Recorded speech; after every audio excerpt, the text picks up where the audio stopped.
Ultimately, there is one essential rule to the whodunit genre: the oath. Do you promise that your detective shall well and truly detect the crimes presented to them, using those wits which it may please you to bestow upon them, and not placing reliance on, nor making use of, divine revelation, feminine intuition, mumbo-jumbo, jiggery-pokery, coincidence, or act of God? Knives Out is the 2019 sleeper hit directed by Rian Johnson. The murder mystery starred Daniel Craig, Chris Evans, Ana de Armas, Jamie Lee Curtis, Michael Shannon, Don Johnson, Toni Collette, Lakeith Stanfield, Catherine Langford, Jaden Martell, and Christopher Plummer. If you think that's a lot of names for a billing, we'll get to that later. This film will start a new cycle in Hollywood in the next few years, and the evidence lies in the past. First things first, let's get you up to speed with the whodunit, aka the murder mystery. Mystery is a genre, but it has, for the sake of simplicity, 4 main subgenres: noir, legal thrillers, procedurals, and the aforementioned subject of this essay. Often the type of mystery is determined by the detective themselves and the setting. In the case of a murder mystery, we get a specific trope of the detective. They are not a cop, nor are they armed. They often have a quirk of character that leads criminals to underestimate them. Their only motivation is to solve a case for the sake of solving a case, and once the case is solved, they return to the status quo. In terms of the murder mystery setting, the distinguishing factor is that the location is constrained. In tandem, the number of suspects is finite. There is no grand conspiracy. Everything that can be known happens within the walls of this established space with these established characters. Beneath these tropes, there are 10 essential rules, also known as the 10 Commandments of writing a murder mystery. 1. The criminal must be someone mentioned in the early part of the story, but must not be anyone whose thoughts the reader has been allowed to follow. 2. All supernatural or preternatural agencies are ruled out as a matter of course. 3. Not more than one secret room or passage is allowable. 4. No hitherto undiscovered poisons may be used, nor any appliance which will need a long scientific explanation at the end. 5. No Chinaman, token minority, should be the culprit. 6. No accident must ever help the detective, nor must he ever have an unaccountable intuition which proves to be right. 7. The detective must not himself commit the crime. 8. The detective must not light on any clues which are not instantly produced for the inspection of the reader. 9. The stupid friend of the detective, the Watson, must not conceal any thoughts which pass through his mind.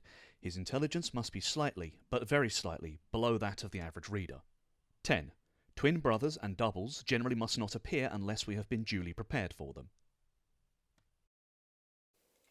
As you could tell, the whodunit is a very rigid genre. There are more things to suggest, but they aren't as strict as these commandments. As you may know, Knives Out isn't a pure whodunit. It does hybridize its genre with a thriller. However, that's not what we're arguing here. Right now, we need the historical context to prove the near future of Hollywood.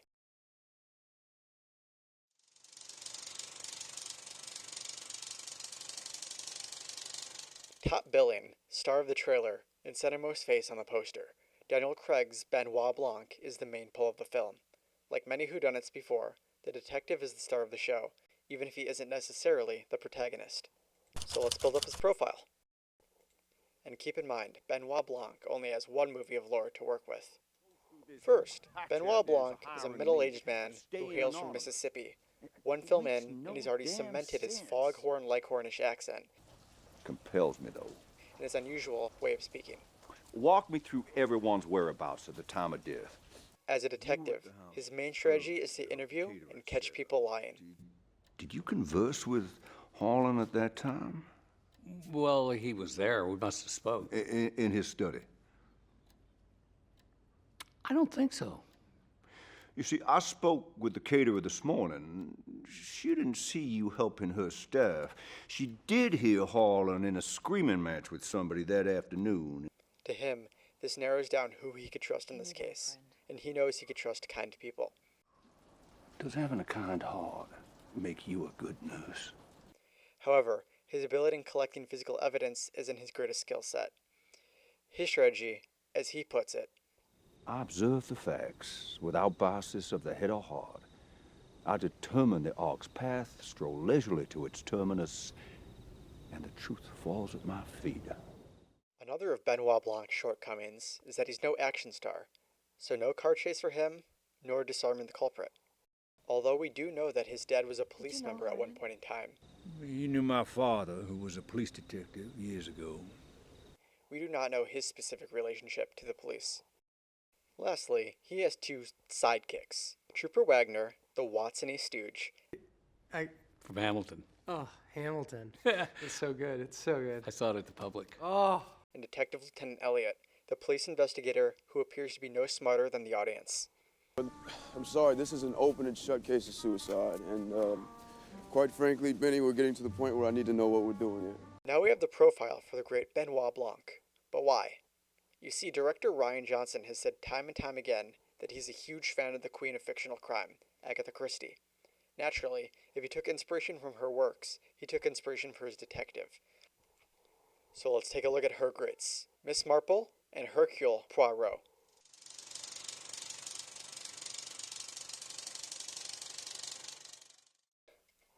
The old spinster herself, Jane Marple, is one of Christie's two most famous creations.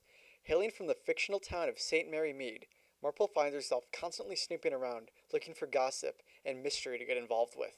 And, for the sake of simplifying this essay, we'll be focusing on the portrayal by Margaret Rutherford. In this essay, we'll be looking at two films, Murder, She Said, and Murder at the Gallup. Marple is an unmarried woman who acts a lot younger than her age. She's lived quite an exciting life of professional sports, is very well read, a professional baker, and is quite well off financially. Marple's detective skills ironically come from her love of Agatha Christie novels. But surely, Inspector, you have read Agatha Christie's remarkable novel, The Ninth Life? I'm afraid I haven't had the pleasure. That's probably why you failed to make the connection. And her need to know all the town's gossip. Loitering with intent to what, conceivably, Inspector? To, snoop? Snoop? Marple's main character flaw is that she assumes the worst in everyone. She isn't a wonderful lady by any means. I don't think you'll like it, Hilda. Too obvious. The mother did it, of course. How can you possibly know that? The book has only just come in. It always is with Falcon Smith. A deprived child, you know. Marple's signature ability is that she often puts her own life at the line to catch a culprit red-handed. She's also a bit of a stunt woman for a 60-year-old. These are largely paid for laughs, but she's almost acrobatic for her age.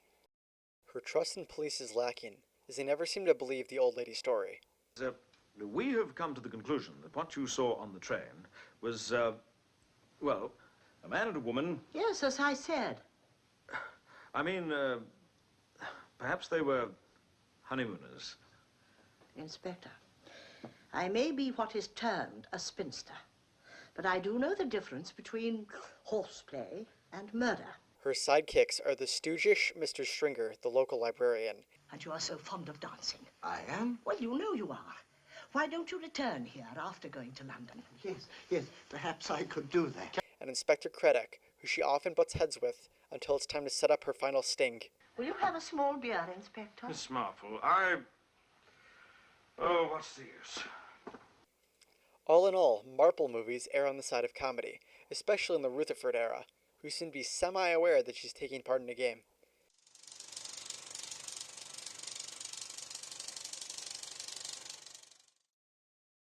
As much as Christie hated writing him, Hercule Poirot, the great Belgian detective, is her greatest success. She famously described Poirot as detestable, bombastic, tiresome, and an egocentric little creep. And yet, the public adored reading about his mysteries.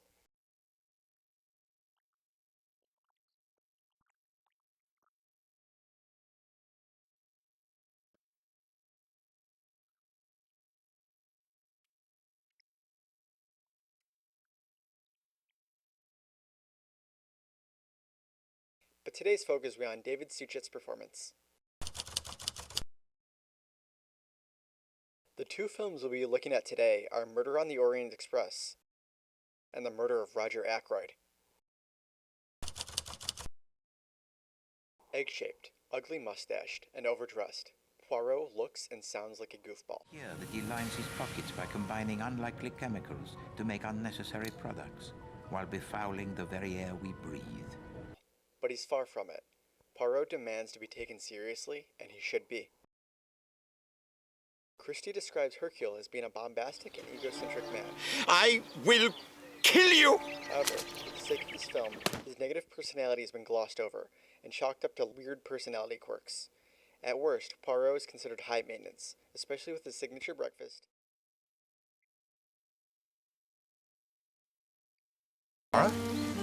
Always, one must keep the eyes on the alert, mon ami. Poirot is an excellent investigator as well as an interrogator. He is well rounded in his craft. However, he sees the world in black and white, where there is good and evil, and often is very uncompromising.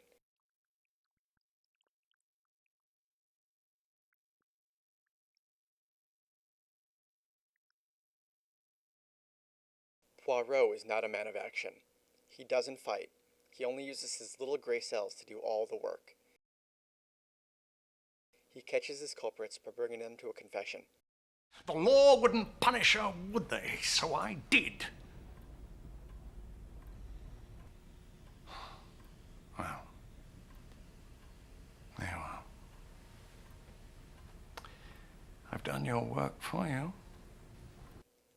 His relationship to the police force is quite chummy. He has an excellent relationship with Inspector Japp, whose own detective skills are so perfectly patrician that it helps him make his advanced hypotheses. The last person to see Roger Ackroyd alive was Dr. Shepherd, who left him at 9 o'clock. No, you forget Mademoiselle Flora Ackroyd, who went in to say goodnight to him at 10 minutes after 10. Oh. You may have pieced together what I'm trying to say already, but Benoit has been built up quite sturdily by these two timeless Agatha Christie sleuths. Some personality quirks are perfectly obvious, like the accent. Granted. But it is the only way what comes next makes sense. I know precisely who murdered Monsieur Roger Ackroyd and pauvre Monsieur Parker and how it was done. Or even the relationship with police. But do you really think someone broke into the house and murdered Harlan? Is that why we're out here? Oh, it is unlikely, but if they did, there will be traces. Only before I can be quite sure, I need the expert opinion of an art dealer. An art dealer? That's what I said, Inspector. Some you don't even notice in your first viewing, like their propensity to be introduced by others. This is Benoit Blanc. Benoit Blanc? Yes. Mr. Blanc is a private investigator of great renown.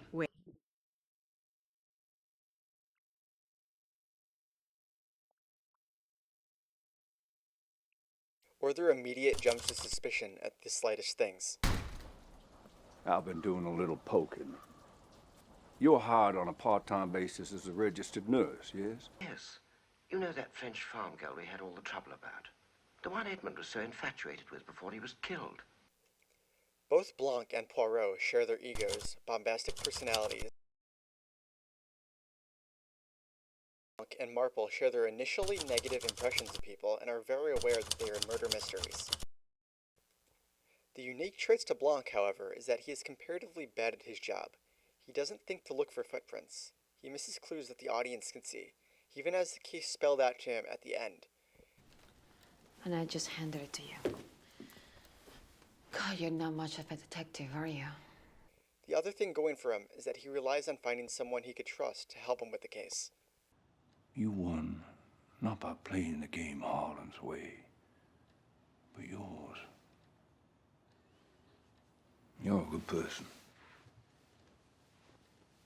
But once again, this is his first and only movie.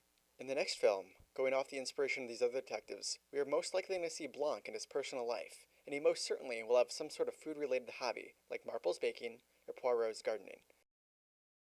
Just because we have one film to work with doesn't mean that the inspiration won't continue, or so we could speculate. But the big question. Yes, he's been directly inspired by the words of Agatha Christie. But what of it? What's in store for Hollywood? Poirot had 17 films and 70 feature-length TV episodes. Murder on the Orient Express was remade 4 times, most recently in 2017. Marple had 6 movies to herself and 3 separate TV series. These reoccurring detective films made a lot of sequels, and keep in mind these are British characters. If you even had doubts about the American sleuth being any different, the great American detective Ellery Queen had 9 movies to call his own. If you don't think that's enough, the other American sleuth, Charlie Chan, had 44. and then a 40-episode TV series. When that included, Hanna-Barbera made an animated series after that. The amazing Chan and the Chan Clan. The amazing Chan. These detectives made a lot of sequels, and these sequels made quite a return on investment. Knives Out grossed $309 million internationally on a $40 million budget. The most recent Murder on the Orient Express grossed $353 million internationally on a $55 million budget. Of course, I need to say that both films have sequels slated for the near future, which leads me to my next point. So, as you may or may not know, I'm making this video during the quarantine. Like many of us, Hollywood's time frame is going to get messed up bad. When this lifts, they're going to need to release movies fast. And frankly, superhero movies are going to take a lot too long to make. Already Shazam 2 is delayed 8 months to November 2022, and The Flash is being rushed to make it appear a month early in June 2022. Doctor Strange 2 is being delayed 6 months to November 2021. There will be a long lull in blockbuster releases shortly after quarantine breaks. So what's Hollywood going to do to fill the gap? Murder mysteries have historically been based on books, so writing shouldn't be the obstacle when everyone is trapped in their own home. Finding cast and crew isn't impossible over the internet, especially considering that murder mysteries love a good all-star cast, which in turns generate even more profit, hence the giant billion list at the front of these modern movies. Location normally would be a massive undertaking, but Knives Out relied on only 3 locations for its entire movie, so the logistics there shouldn't be insane. Once again, we look to history. In Agatha Christie's Poirot, the TV movie series on the BBC, first 2 seasons, 10 hour-and-a-half episodes each, released a year apart. These aren't difficult movies to film, especially when they're not dependent on special effects. Naturally, desperate times call for desperate measures, as the cliche goes. So on the eve of the quarantine, when studios are dusting off their old gears, they're going to be hungry for quick, profitable turnarounds until their blockbuster schedules get back in order. Even this theory is based in precedent. Lionsgate, the studio that brought you Knives Out, historically has been a powerhouse for making mini-majors, middle-of-the-road budget, high-grossing films. Mini-majors are the next best thing to blockbusters. Their budgets are smaller, and their narratives almost fit the typical blockbuster mold. Knives Out is a mini-major? Is it a substitute for blockbusters in the coming years? Robert Downey Jr.'s Sherlock Holmes mysteries have been given a blockbuster treatment, so it isn't unreasonable to assume that the whodunits can be given a similar treatment. Let's look at the blockbuster checklist. The film should exploit or expand an established entertainment franchise. So who the fuck is that? The narrative source should provide a piece of intellectual property whose copyright can be owned by a studio. This is Benoit Blanc. The story should be amenable to continuation. Next production of the Church Hall, a murder mystery, you know. Long-term story focuses on one protagonist. Just scratch the surface, and you will find more jealousies and rivalries than ancient Rome. Protagonist should be male. Male protagonist should be an adolescent or utterly naive. Thank you, Mr. Stringer. The police think I'm dotty. The protagonist should be a loner by choice or circumstance until they are called for some heroic action. You can make the case either way. In every film, the protagonist should develop a compromised character to a heroic one. I read a tweet about a New Yorker article about you. The last of the gentleman's sleuths. The hero is in a good versus evil narrative. What's he telephoning the police? What has happened, Monsieur Parker? Mr. Ackroyd's been killed, sir.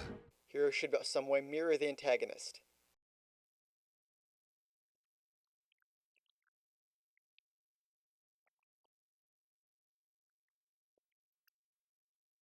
Should employ dazzling CG in action scenes. Not for Knives Out, but Murder on the Orient Express did it. Action scenes should have violent clashes, stylized for PG-13. Eat shit. If I Eat wasn't shit. practicing, Eat shit. I would slap that smug smile. Definitely eat shit.